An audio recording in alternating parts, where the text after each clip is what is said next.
Last example of 12.7, we're going to use the given information to write a plan for a proof. Let's get started. We're given here that angles 1 and 2 are congruent, so those are already marked, and angles 3 and 4 are congruent, and those are marked as well. We want to prove that triangle BCE is the same as DCE. Now, what's the plan? How can I prove that?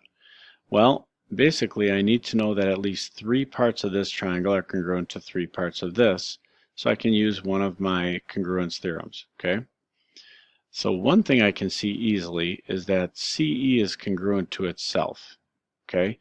So we want to start out by proving that CE is congruent to CE. Now that would be the reflexive property. So we know that's true, right? Now the other thing I need to do is if I could simply prove that these two segments were congruent. So if I could prove that CD is congruent to CB, then I would have side angle side congruence, and I could say the two triangles are the same. But how am I going to prove these two are congruent? Well, if I can prove that there's other triangles on this figure, so if I drew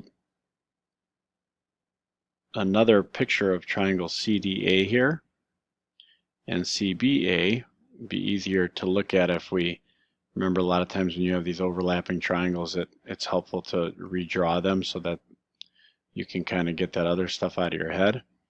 But looking at these two triangles, I already know that these two angles are the same and these two are the same. That's given to me.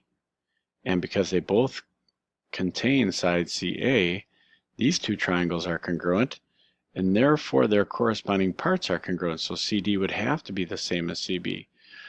So our plan is we want to prove that triangle CDA is congruent to triangle CBA. And that'll happen using angle side angle.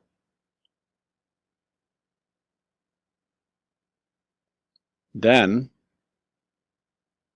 that would mean that CD is congruent to CB by the fact that corresponding parts of congruent triangles are congruent. And therefore, then triangle BCE is congruent to triangle DCE, which is what we wanted to prove, by side, side, side. So that's the plan to make sure we can prove this. And there we go, all done with this section.